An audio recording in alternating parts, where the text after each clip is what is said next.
Hey, what is up, YouTube? It's Rich. Okay, we're going to do an inking demo, but first things first, I'm going to show you, okay? Hunt 102. You've seen these in some of my other videos. I'm recording this backwards, so I cannot see what I'm doing, so be patient with me. This is kind of a test video, but okay, so here's the Hunt 102. Okay, and I wanted to show this to you. Okay, if you look in here, do you see how it's hollow? Okay, there's two versions of these little brown holders, and this won't be on it. This is just one of those little cushy things that makes it easier to hold. But in here, you want to make sure it's a hollow end and not something with like a peg in there. Okay, if you get the one with the peg, your nib will not slide in here. Okay, now here's a Hunt 102 from one of these boxes of Speedball Hunt 102s. Okay, but this is what I'm going to tell you. Sometimes with these brown pen holders, the nib will be loose. Like if I put this in right now, it falls right out. Look at this. I could probably shake it out. It's barely in. So what I do is I always wrap a tiny piece of tape around the nib. So can you see how big that piece of tape is? It's super duper small. I just take this and I go like this. I just kind of put it on here. This is drafting tape. All right, and then I just wrap it around like that. You don't want to double wrap it. You basically want enough just so that it goes around the nib. Then watch this. This is another hack. Rich Friend Hacks. I have a whole series of these videos. And then bam, snug as a bug in a rug. A crow quill rug. Okay, so I'm not going to do a ton of this inking demo today, but this is going to be what we're working on. So these are my inks turned blue from David Finch. This is the cover, variant cover for issue 36. See that? Wonder Woman. But this is my inks turned blue. Okay, and then this is the cover for issue 38. Again, my inks turned blue. The reason I did that is I don't really know where the pencils are, and this is just faster. I'm going to still approach it with the same spirit that I do a regular piece that would be in pencil. Obviously, David doesn't pencil this tight, you know, be looser and stuff like that. And we'll get to stuff like that too. I'll probably just use my own pencils. This was convenient. I thought Wonder Woman would be fun. People love David Finch's work. He's such a great penciler, and a great guy. And I just thought that these would be fun. This is something that people would be interested in doing. So what I'm going to do today is let's just start with these. So these are like kind of crinkly speed lines, okay? What I would generally do with these is, one, I'm going to flip the board so I'm at a good angle. Okay, and you see these? When David does them, he does them with the pencil, and they're pretty just like side of the pencil, and he just goes zoom, zoom, zoom, zoom, zoom, zoom, zoom, zoom, zoom. And then I interpret them this way. So I'm just gonna freshen my ink. The ink that I'm using is this Ultra Draw Black India ink. This is a 3/4 fluid ounce bottle, 22 milliliter. They do sell them in bigger ones, and you want Ultra Draw, not Universal. All right.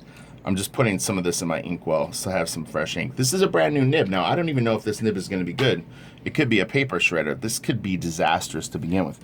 All right, so now what I'm going to do, I'm going to do this first little set of lines. And I haven't warmed up at all today. This is my first inking of the day. Okay. All right, so I'm bearing down on the nib. And this is in real time. This isn't sped up. I'm pretty fast.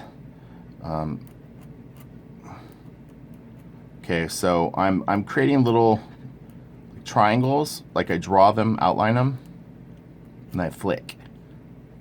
Draw like a little triangle, I flick. Now this I'm just drawing, I push down a little bit, kind of create the triangle with a quicker motion, and we'll figure out, as I do more videos, I'll be able to figure out what, okay, do you see those? Those are very, very wet. If I run my finger across this right now, we're gonna have a disaster. It will completely smear. All right, so again, so this will, you know what, this video will basically be about this special effects technique. Again, I'm just freehanding all this stuff, even the long ones. I mean, I have a very steady hand, so if you don't, you could probably use the straight edge. I'll do a different video where I actually show ways that you can do that. Now, see, these are on the opposite side. I flipped it around. Now I flipped it back over, if you look. So I've got some divots on this side of the piece now, and then on that side. These are fun techniques. You'll see me use this quite a bit on David's stuff. And I don't know, honestly, if other inkers that have inked him use that same exact technique. I didn't get it from anyone specific. It was just a problem-solving technique that I used from inking David's stuff. I worked with David on and off for about 3 years. It was kind of like 2.5. We did we did about a year together, and then there was maybe like a 6-month gap, and then I came back, I think, for about 16 to 18 months. And David moves through inkers pretty quick. It's not uncommon for him to switch things up. So it's, you don't really take it personally when it sort of ends. It's just kind of one of those things. And I hope someday that we actually team up again. It would be really fun. A little bit of paper on that tip there. I just use my finger to grab it off. But anyway, so again, this is a bit of the blip and blop.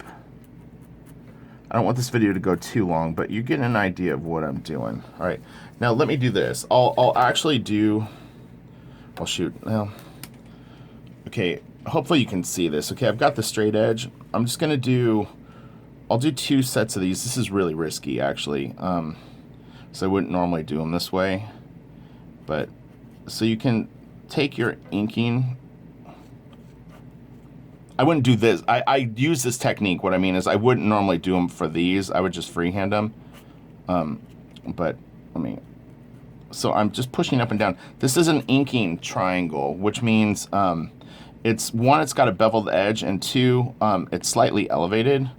And I'll show you in 1 second what I'm talking about. If you watch my tool video, or the organizing your workspace, I actually talk about this a bit in it. So let me just keep this going.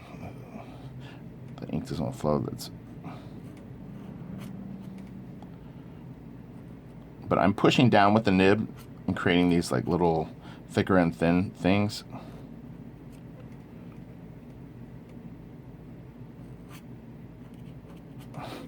Okay, so there's a beveled edge on this. It sits right here, so it's like it goes straight across, but then there's a little ledge right here, and it has a gap underneath it, and that's so the ink doesn't completely go underneath this. But when you're inking lines, you still want to wipe this edge off, because it will slowly build ink along this edge, and then it can drip and go underneath, and then you'll have a smear. As you can see, there's ink underneath here. This is completely dry, but you know, it's from times when there's just a little bit too much ink on it. And then I taped a card to it, so it's even thicker. This is a very, very thick card on the back of this. It just lifts it a tiny bit more. All right, so I think that's good for this. So you've got 2 ways to approach sort of like crunchy speed lines. Freehand, and then this. And I'll actually, let me do another set of these really fast. You know, but yeah, you want to get to the point where you can draw straight lines without using a ruler. It's very, very important, I think, only because there's just different techniques that I can employ because of it. And again, I'm drawing from my arm. My wrist is very, very still. I don't feel any tension in my wrist, but at the same time, I'm not. My wrist only moves to pivot the actual thing.